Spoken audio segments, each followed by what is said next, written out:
রাধে রাধে, নিতাই গৌর প্রেমানন্দে, হরি বল। তো আপনাদের সকলকে স্বাগত জানাচ্ছি আমার এই ছোট্ট আদরের কানাইলালের চ্যানেলে। আজকে আমরা এসেছি অঘ্রাণ মাসের শুক্লপক্ষের একাদশীর ব্রত মাহাত্ম্য সম্পর্কে শ্রবণ করব এবং এই যে গ্রন্থ রয়েছে গ্রন্থ থেকে আমরা সেটা মনোযোগ সহকারে পাঠ করব। তো এই অঘ্রাণ মাসের শুক্লপক্ষের একাদশী তিথি আমরা পালন করছি আজকে অর্থাৎ 11ই ডিসেম্বর 2024, আজকে বুধবার। এই দিনকে আমরা এই মোক্ষদা একাদশী বা অঘ্রাণ মাসের শুক্লপক্ষী একাদশীর ব্রত পালন করছি। আর আমরা একটু পালনের টাইমটাও শুনে নিই। পরের দিনকে 12ই ডিসেম্বর 2024 বৃহস্পতিবার আমরা সকাল 6:30 থেকে 9:30 মধ্যে আমরা পালন করে নেব। এই পালনটা টাইমটা সময় মতো করে নিতে পারলে তবে আমরা যে একাদশী করছি সেই একাদশীর ফলটা আমরা পেতে পারি। যদিও আমরা কখনোই কোনো কিছু ফল পাওয়ার আশায় আমরা কখনো ব্রত করব না, তবুও এই নির্দিষ্ট টাইমে যদি আমরা পালনটা না করতে পারি কিন্তু আমাদের একাদশীটা বৃথা হয়ে যাবে। তো আসুন আজকের আমরা এই একাদশী মাহাত্ম্য গ্রন্থ থেকে আমরা যে মোক্ষদা একাদশীর ব্রত মাহাত্ম্যটা একটু শ্রবণ করি। কি বলা রয়েছে শাস্ত্রে এই মোক্ষদা একাদশীর মাহাত্ম্যের কথা। যুধিষ্ঠির মহারাজ ভগবান শ্রীকৃষ্ণের কাছে জানতে চেয়েছিলেন, বলেছিলেন যে এই মোক্ষদা একাদশী অর্থাৎ অঘ্রাণ মাসের শুক্লপক্ষের একাদশী তিথির নাম এবং তার মহিমাই বা কি। তখন শ্রীকৃষ্ণ বলেছিলেন যে এই অঘ্রাণ মাসের শুক্লপক্ষের একাদশী হলো মোক্ষদা একাদশী অর্থাৎ মোক্ষ দান করে থাকেন বলে তাই মোক্ষদা একাদশী। তিনি যা বর্ণনা করলেন সেটা আমরা একটু ছোট করে শ্রবণ করব। অঘ্রাণ মাসের শুক্লপক্ষের এই একাদশী মোক্ষদা নামে পরিচিত। সর্ব পাপ ও নাশিনী ও ব্রতের মধ্যে সর্বশ্রেষ্ঠ এই একাদশীর ব্রত শ্রী দামোদরের পূজা অর্চনা করতে হয়। তুলসী মঞ্জরি, ধূপ, দীপ ইত্যাদি উপচারে শাস্ত্রবিধি অনুসারে শ্রী দামোদরের পূজা করতে হয় এবং এই দশমীর দিনকে ও একাদশীর দিনকে আমরা অবশ্যই পালন করব। কিভাবে? এই উপবাসের দিনে স্তব স্তুতি, নৃত্য গীতি আদি সহ রাত্রি জাগরণ করতে হবে। এখানে নৃত্য গীতি বলতে কি বোঝানো হয়েছে? নাম কীর্তনের সময় ভক্তরা কি করে? নৃত্য করে, প্রচুর নৃত্য করে, নাম কীর্তনের সঙ্গে মেতে ওঠে। এই নাম কীর্তন নৃত্য কীর্তনের মাধ্যমেই পুরো রাত্রিটা জাগরণ করতে হবে, তা করা কর্তব্য। হে মহারাজ, প্রসঙ্গক্রমে একটি অলৌকিক কাহিনী আমি বলছি। মনোযোগ দিয়ে এই ইতিহাস শ্রবণ করলে সমস্ত পাপ ক্ষয় হয়। যে পিতৃপুরুষেরা নিজ নিজ পাপের জন্য অধোজনি প্রাপ্ত হয়েছে, এই ব্রত পালনের পুণ্য ফল বিন্দু মাত্র যদি তাদেরকে দান করা হয় তাহলে তারা মুক্তি লাভ করতে পারবে। তো আমাদের পূর্বপুরুষেরা রয়েছে যার নানা কারণের জন্য নরকের গতি প্রাপ্ত হয়ে দুঃখ ভোগ করছে। আমরা যদি চাই আমাদের এই মোক্ষদা একাদশীর পুণ্যের ফল তাদেরকে দান করতে, তাহলে দান করা যাবে। দান করলে কি হবে? সেই পূর্বপুরুষের উদ্দেশ্যে যদি আমরা এই আমাদের একাদশীর ফল দান করি, ওনারা সদ্গতি প্রাপ্ত হয়ে ভগবানের সেবা পাওয়ার সুযোগ পেতে পারে।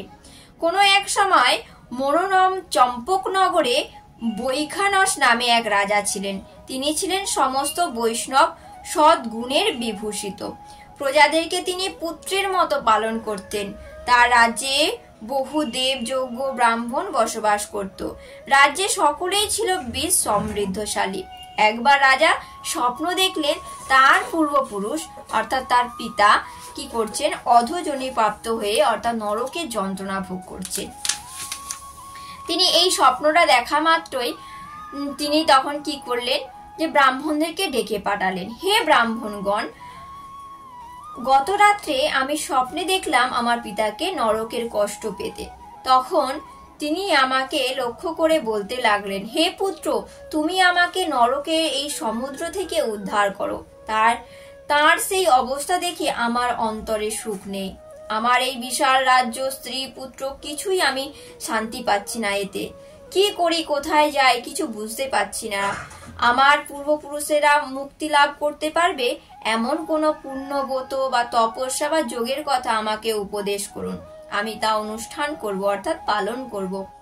আমার মতো পুত্র বর্তমান থাকা সত্ত্বেও যদি পিতামাতা বা পূর্বপুরুষেরা যদি নরকের যন্ত্রণা ভোগ করতে থাকে তবে আমি পুত্র হয়ে কি প্রয়োজন?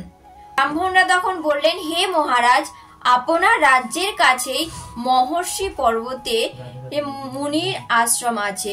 মহর্ষি পর্বত মুনির আশ্রম রয়েছে, তিনি তিলকযোগ্য, তার কাছে আপনার মুক্তির উপায় জানতে পারবেন। ব্রাহ্মণের উপদেশ শ্রবণ করা মাত্রই বৈখানস তাদের সঙ্গে নিয়ে সেই পর্বত মুনির আশ্রমে গমন করলেন। তারা দূর থেকে ঋষিকে ষষ্ঠাঙ্গ প্রণাম করলেন। তারপর মুনিবর তাদের কুশল জানতে চাইল। রাজা বললেন, হে প্রভু, আপনার কৃপায় আমি কিছু কুশল আছে, তবে একদিন স্বপ্নযোগে পিতাকে নরকের যন্ত্রণা কাতর ভোগ করতে দেখলাম। শুনে অত্যন্ত দুঃখিত এবং চিন্তাগ্রস্ত হয়েছি। হে ঋষিবর, পুণ্যের ফলে তিনি সেই দুর্দশা থেকে মুক্ত পাবেন, তার উপায় জানতেই আপনার কাছে এসেছি। রাজার কথা শুনে পর্বতমুনি কিছুক্ষণ ধ্যানস্থ হলেন। তারপরে বললেন, হে মহারাজ, পূর্বজন্মে তোমার পিতা অত্যন্ত কামাচারী হওয়ায় তিনি এই অধোগতি প্রাপ্ত হয়েছেন।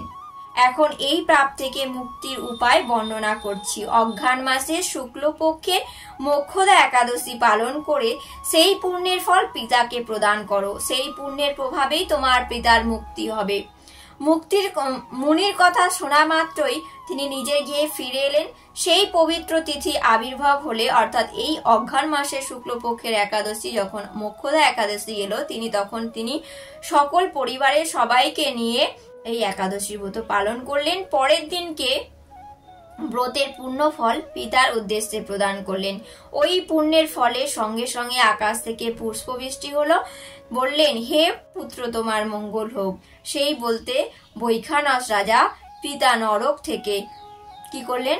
স্বর্গে গমন করলেন। হে মহারাজ যুধিষ্ঠির, যে ব্যক্তি এই মঙ্গলদায়িনী মোক্ষদা একাদশীর ব্রত পালন করে তার সমস্ত পাপ বিনষ্ট হয়, মৃত্যুর পর তিনি মুক্তি লাভ করেন। এই ব্রতের পূর্ণ সংখ্যা আমিও জানি না। চিন্তামণির মতো এই ব্রতটি অত্যন্ত আমার প্রিয়। এই ব্রতের কথা যিনি পাঠ ও শ্রবণ করবেন তিনি বাজপেয় যজ্ঞের ফল লাভ করতে পারবেন। নরকের যন্ত্রণা আমাদের সবাইকেই ভোগ করতে হবে, যেমন আমাদের কর্মের উপর ডিপেন্ড করেই আমরা নরকের যন্ত্রণা ভোগ করব।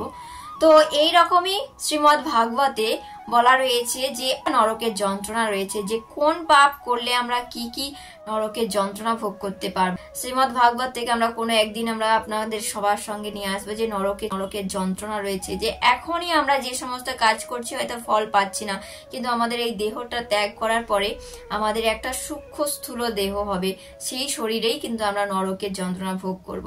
শ্রীমদ্ ভাগবতে ভগবান খুব সুন্দর করে সেই বেদব্যাস আমাদের জন্য শিক্ষা দেওয়ার জন্য এবং সতর্ক করার জন্য এই নরকের যন্ত্রণা বর্ণনা করেছে।